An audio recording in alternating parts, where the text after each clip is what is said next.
Permata TV YouTube Indonesia dengan bangga mempersembahkan sebuah storytelling kekinian abad ini, diangkat dari karya besar Esa Mintarja yang sangat populer di masanya, berlatar belakang kisah tanah Jawa masa lampau dengan judul Kisah Arya Manggada.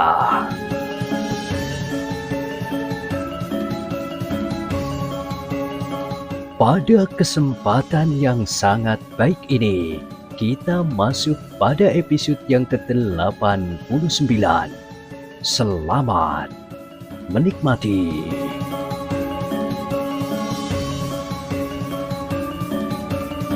Pada episode sebelumnya telah diceritakan, pada itu Kiai Gumroh dan kawan-kawannya sepakat untuk membiarkan kedua orang yang terluka itu berada di rumah Kiai Gumroh.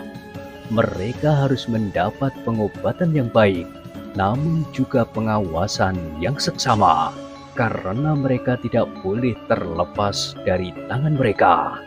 Karena itu, maka dengan terpaksa sekali, Kiai Gumroh harus mengikat tangan mereka selama mereka berbaring di pembaringan, meskipun ikatannya cukup longgar. "Maaf Kisanak," berkata Kiai Gumroh, "kami tidak dapat berbuat lain." Kedua orang itu tidak menjawab, namun mereka mengerti bahwa yang dilakukan terhadap keduanya adalah wajar sebagaimana sikap mereka yang sedang bermusuhan. Bahkan keduanya tidak mengalami perlakuan yang buruk. Itu pun sudah merupakan satu kelebihan tersendiri. Sementara itu, maka keluarga Kiai Gumroh yang menjadi semakin besar itu pun telah membagi tugas mengawasi orang-orang yang menjadi tawanan mereka dan yang tangannya terikat pada tiang di pembaringan mereka. Demikianlah maka kegagalan rencana Terpati untuk mengambil pusaka-pusaka yang tersimpan di rumah Kiai Gumroh itu, atau mengambil widih yang akan dapat dipertukarkan dengan pusaka-pusaka itu, telah mendapat perhatian tersendiri dari para pengikut Kiai Windukusumo. Ketika beberapa orang datang memberitahukan kegagalan itu, serta kegagalan mereka memanfaatkan orang-orang sepadukuhan, maka Kiai Windukusumo menyadari bahwa mereka harus mengambil jalan lain. Namun timbul kecemasan di antara para pengikut Kiai Windukusumo bahwa ada di antara orang-orang yang tertangkap hidup-hidup, sehingga mereka akan dapat memberikan beberapa keterangan kepada Kiai Gumroh. Karena sebenarnya lah mereka mengetahui bahwa Kiai Gumroh bukan sekedar penyadap legen kelapa dan pembuat gula yang tersebar di padukuhan itu, sebenarnya lah murid-murid dari satu perguruan yang besar. "Kita harus yakin bahwa tidak ada orang yang tertangkap hidup-hidup," berkata Kiai Windukusumo. Maka Kiai Windukusumo itu pun telah memerintahkan orang-orangnya untuk menyelidiki kemungkinan itu. "Kita dapat mencari sumber keterangan dari orang-orang padukuhan itu. Tentu ada di antara mereka yang membantu melakukan penguburan," berkata Kiai Windukusumo. Namun seorang yang lain berkata, "Kenapa kita harus mengambil langkah yang berbahaya? Orang-orang padukuhan itu sekarang tentu menjadi sangat curiga terhadap orang yang tidak mereka kenal. Tetapi kita harus tahu pasti akan nasib orang-orang kita yang tidak kembali," jawab Kiai Windukusumo. "Semua ada 8 orang termasuk Darpati sendiri. Bukankah ada jalan yang lebih mudah? Kita pergi ke kuburan itu, kita hitung ada berapa kuburan baru yang ada. Orang-orang kita yang terbunuh itu tentu dikubur menjadi satu. Seandainya ada orang-orang padukuhan itu yang terbunuh, maka tubuh mereka tentu akan dikubur di tempat yang terpisah, karena mereka tentu akan membedakan kuburan pahlawan-pahlawan mereka dengan tubuh-tubuh dari orang-orang yang mereka anggap orang-orang jahat. Apalagi setelah Ki Bekel dan orang-orang Padukuhan itu berubah pikiran. Kiai Windu Kusumo itu pun mengangguk-angguk. Katanya, "Bagus, perintahkan 1-2 orang untuk melihat ke kuburan itu." Demikianlah, maka 2 orang di antara para pengikut Kiai Windu Kusumo itu telah melihat kuburan yang diketahuinya sebagai tempat untuk mengubur korban yang jatuh dalam pertempuran semalam.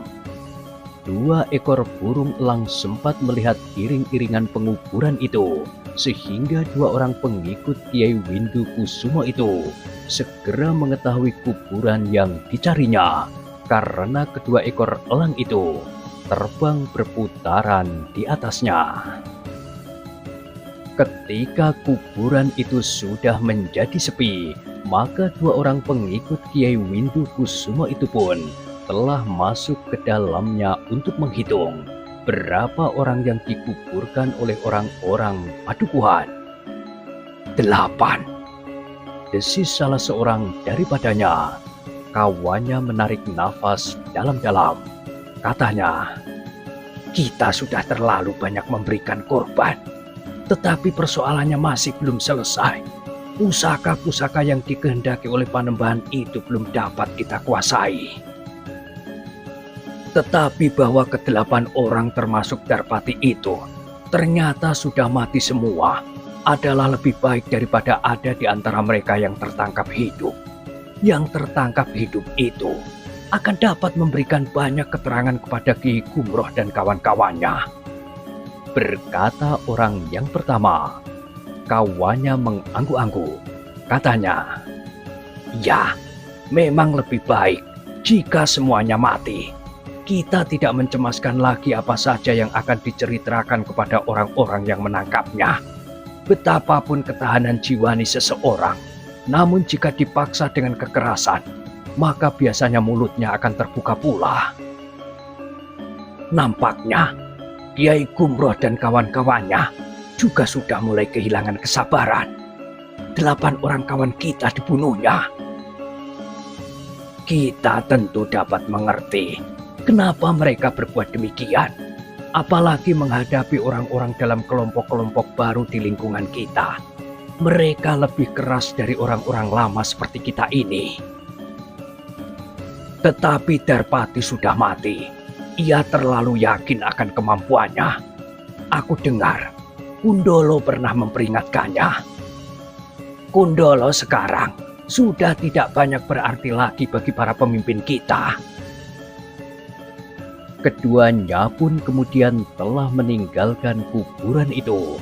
Mereka yakin bahwa semua orang yang tidak sempat meloloskan diri dari halaman rumah Kiai Gumroh telah terbunuh. Namun dengan demikian maka para pengikut Kiai Windu Kusumo itu tidak mempersoalkannya lagi. Demikian keduanya meninggalkan kuburan, maka seseorang telah muncul dari balik gerumbul. Orang itu adalah salah seorang kawan Kiai Gumroh yang ingin meyakinkan apakah perhitungan Kiai Gumroh itu benar. Ternyata bahwa Kiai Windu Kusumo benar-benar telah memerintahkan orangnya untuk menghitung jumlah kuburan baru di tempat yang agak terpisah dari yang lain. Dengan demikian, maka orang itu pun yakin pula bahwa Kiai Windu Kusumo itu menganggap bahwa semua orangnya yang hilang itu telah terbunuh.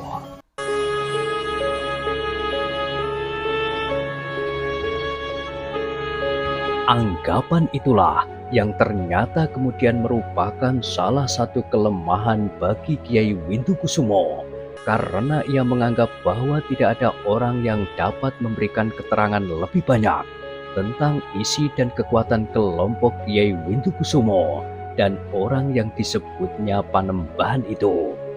Mereka menganggap bahwa Kiai Gumroh tidak akan berani berbuat lebih jauh dari sekedar mempertahankan diri di rumahnya itu, karena ia tidak mempunyai gambaran sama sekali tentang lawannya yang ingin mendapatkan pusaka-pusaka yang disimpannya itu.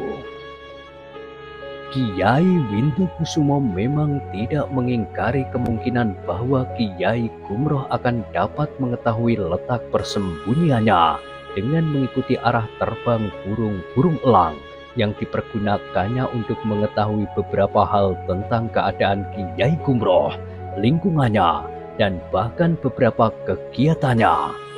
Tetapi persembunyian itu ternyata bukan merupakan satu hal yang sangat penting bagi mereka.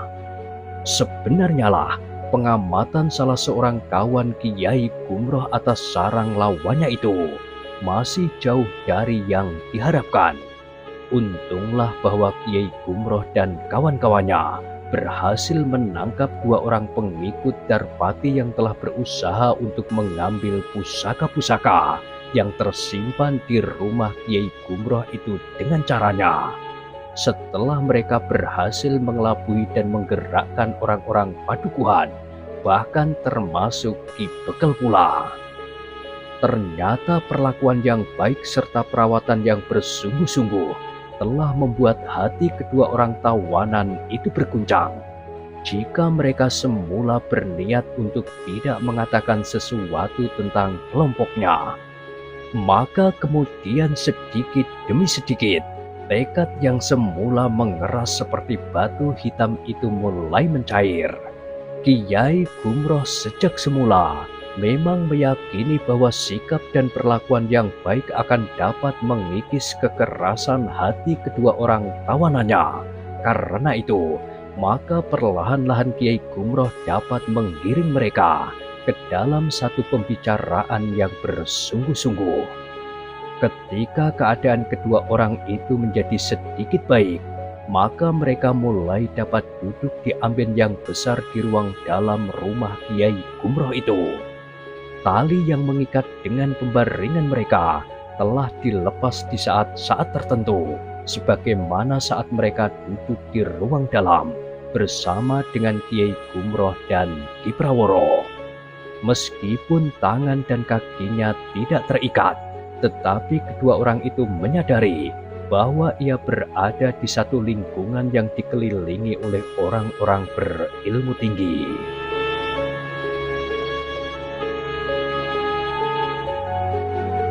Ternyata dua orang perempuan yang ada di rumah itu adalah perempuan yang berilmu tinggi pula.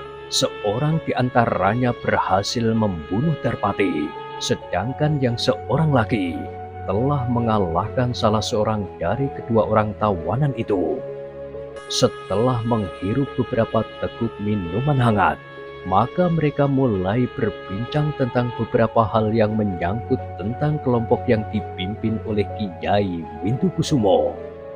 Kedua orang itu memang tidak segera menjawab pertanyaan-pertanyaan Kiai Gumroh. Namun sedikit demi sedikit, Kiai Gumroh meyakinkan kepada keduanya bahwa keduanya bagi Kiai Windukusumo sudah dianggap sebagai orang-orang yang hilang.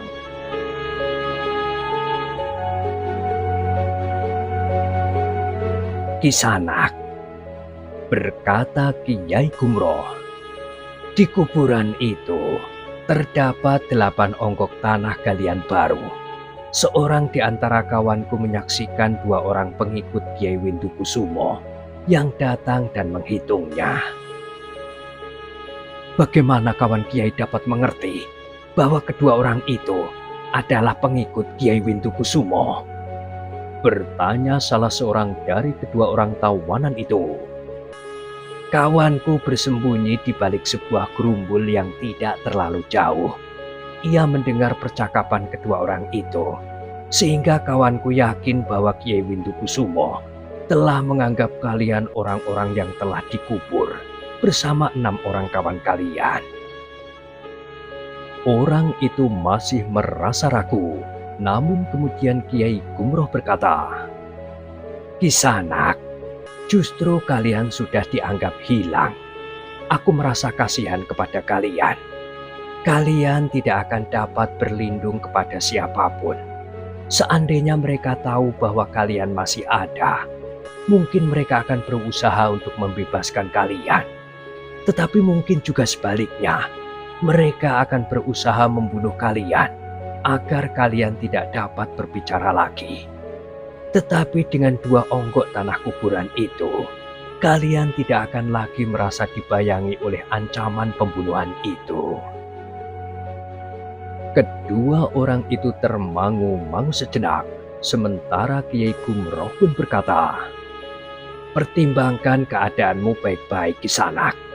Karena kalian tentu tidak akan merasa senang untuk benar-benar berada di kuburan itu, siapapun yang mengantarkan kalian ke sana."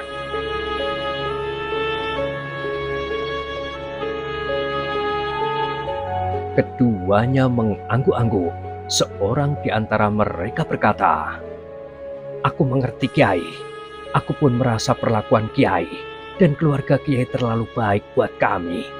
Karena itu, maka rasa-rasanya kami memang harus menilai sikap kami." "Kalian masih mempunyai waktu, Kisanak," berkata Kiai Gumroh. "Meskipun sangat sempit, sekarang beristirahatlah agar keadaan kalian menjadi semakin baik." "Tidak, Kiai, kami sudah cukup beristirahat," berkata orang itu. "Jika demikian, apakah kita dapat berbicara lebih lanjut?" berkata Kiai Gumroh. Kedua orang itu menarik nafas dalam-dalam. Sejenak mereka saling berpandangan. Namun kemudian seorang di antara mereka berkata, "Kami sudah mengetahui apa yang Kiai inginkan." "Syukurlah," jawab Kiai Gumroh. Tetapi kemudian ia justru bertanya, "Apa menurut pendapatmu yang ingin aku ketahui itu?" "Tentu kekuatan dan sarang para pengikut Kiai Windukusumo," jawab seorang di antara keduanya. "Kami sudah mengetahui sarang mereka, tetapi yang memang belum kami ketahui sepenuhnya adalah kekuatan mereka." Wajah kedua orang itu berkerut, namun seorang di antara mereka berkata, "Dari mana Kiai mengetahuinya?" "Kawan-kawan kami berhasil mengikuti arah terbang burung-burung elang yang sering dilepaskan oleh para pengikut Kiai Windukusumo," jawab Kiai Gumroh. Kedua orang itu mengangguk-angguk, namun kemudian seorang di antara mereka berkata, "Kiai, aku sekarang sudah di sini. Aku kira aku memang tidak akan dapat kembali ke lingkunganku yang lama. Jika aku kembali, maka nasibku pun akan menjadi buruk sekali. Karena itu, maka aku justru akan menitipkan hidup matiku kepada Kiai." "Kisanak, sebenarnya lah bahwa kami bukan sekelompok pembunuh yang haus melihat darah tertumpah. Jika kami melakukan kekerasan, itu semata-mata karena kami sekedar mempertahankan diri dan mempertahankan hak kami. Karena itu, maka jika kalian memang ingin mendapat perlindungan kami, maka kami tentu tidak akan berkeberatan. Tetapi apakah hal ini ada hubungannya dengan pengenalan kami atas sarang Kiai Windukusumo dan para pengikutnya, atau bahkan sarang orang yang disebut Panembahan itu?"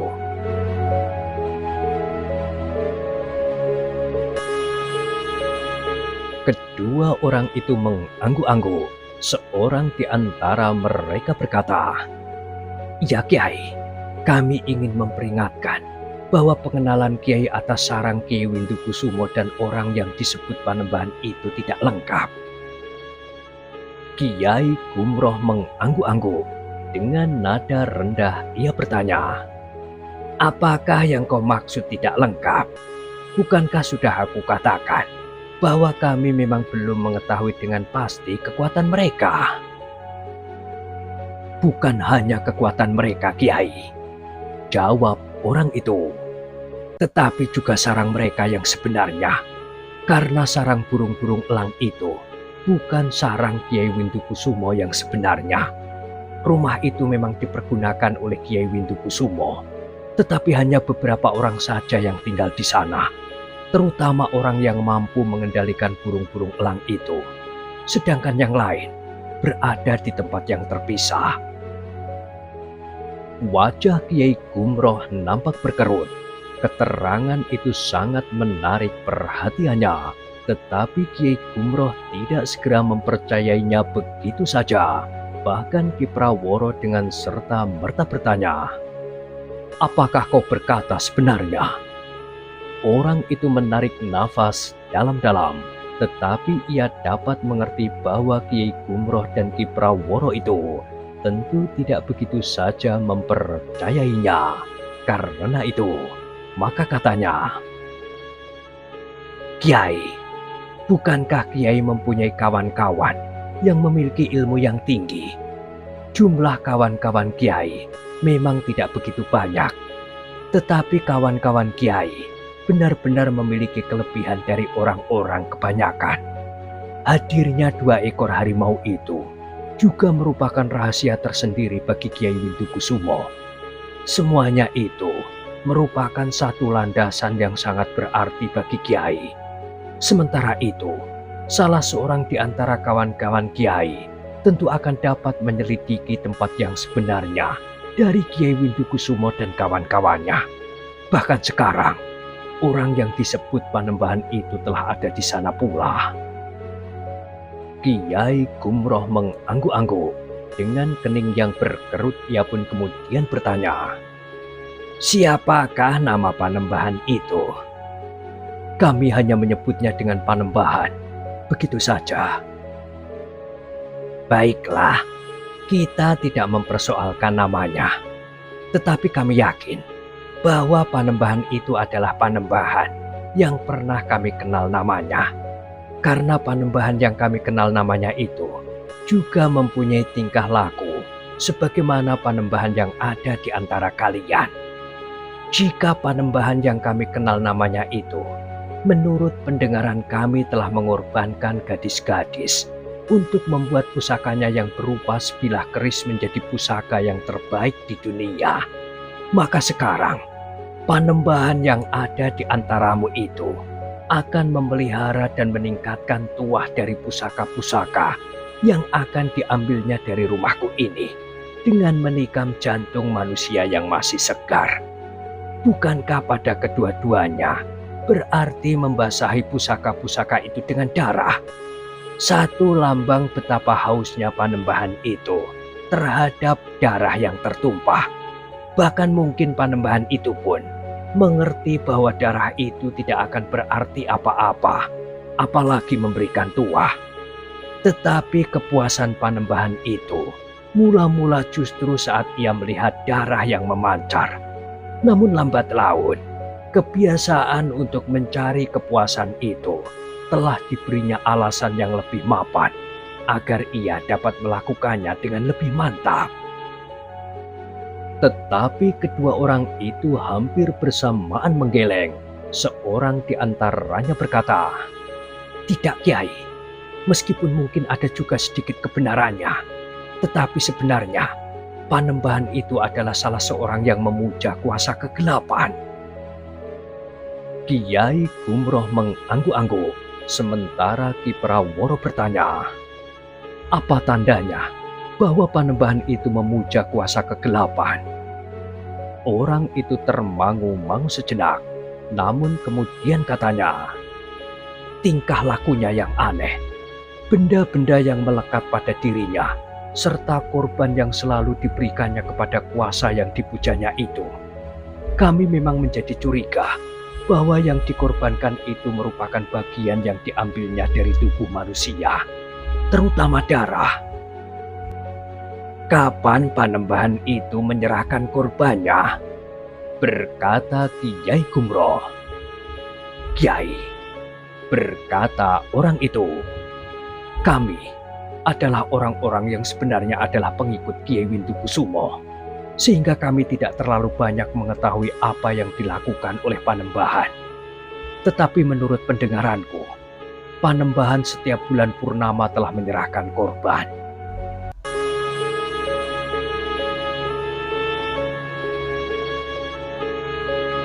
Kiai Gumroh mengangguk-angguk.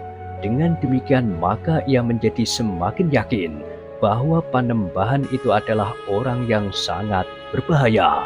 Ia dapat berbuat apa saja di luar dugaan setiap saat, sehingga yang tidak terbayangkan pun akan dapat dilakukan pula.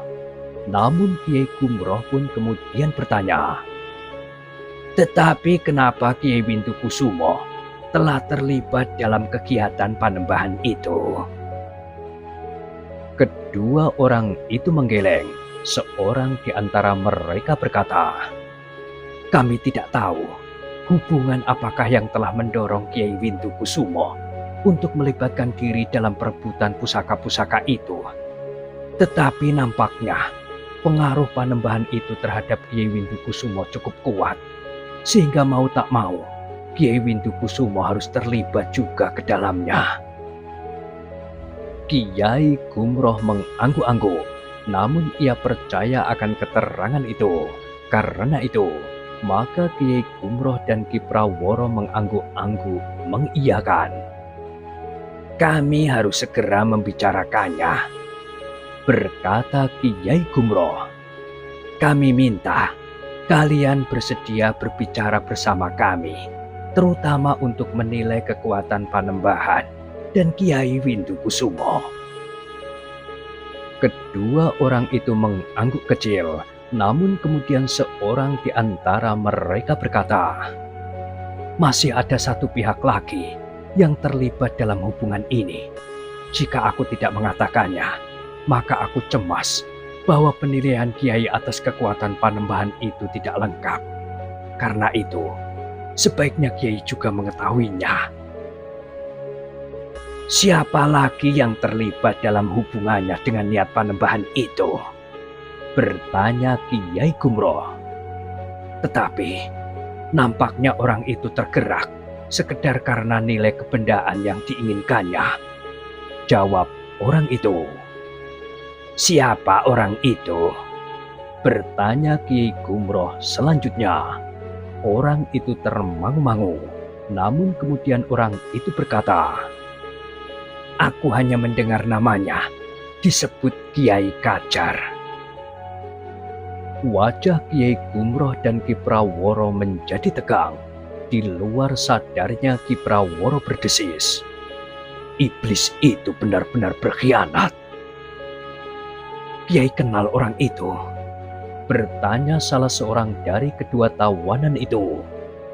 "Iya, orang itu adalah saudara seperguruanku," berkata Kiai Gumroh. "Karena itulah agaknya Kiai Windukusumo dan bahkan Panembahan itu mengetahui bahwa di sini tersimpan pusaka-pusaka yang diinginkannya." "Aku kira tidak, Kiai," sahut orang itu. "Kiai Windukusumo memang mengetahui adanya pusaka-pusaka itu dari Kiai Kajar, tetapi Panembahan itu tidak. Seakan-akan ia tahu segala-galanya, terutama tentang pusaka-pusaka yang menurut pendapatnya sangat bertuah." "Kau tentu tidak mengetahui segala-galanya, meski ada yang terlampaui," berkata Kiai Gumroh. Orang itu termangu-mangu sejenak, namun kemudian ia pun mengangguk-angguk sambil berkata, "Iya, aku memang bukan termasuk salah seorang pemimpin yang ikut menentukan. Tetapi aku mendapat sedikit kepercayaan, bukan dari Panembahan, tetapi dari Kiai Windukusumo." Kiai Gumroh mengangguk-angguk. Hampir saja ia bertanya tentang Kundolo, tetapi niatnya diurungkannya. Agaknya masih belum saatnya Kiai Gumroh menyebut kehadiran Kundolo di rumah itu. Masih banyak kemungkinan dapat terjadi atas kedua orang itu, juga atas Kundolo, sehingga kemungkinan buruk dapat saja terjadi atas mereka.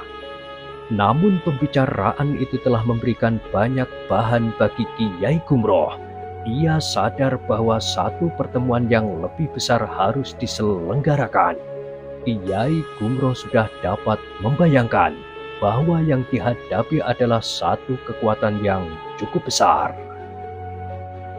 Ternyata meskipun Kiai Gumroh telah memasuki usia tuanya, namun ia masih melangkah dengan tegar. Dalam waktu singkat ia sudah menghubungi kawan-kawannya. Beranting mereka menyampaikan undangan Kiai Gumroh bagi kawan-kawannya yang tidak kurang dari saudara-saudara seperguruannya.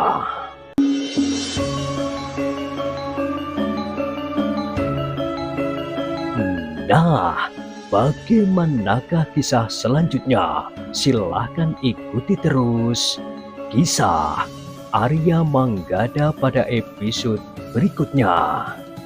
Sampai jumpa.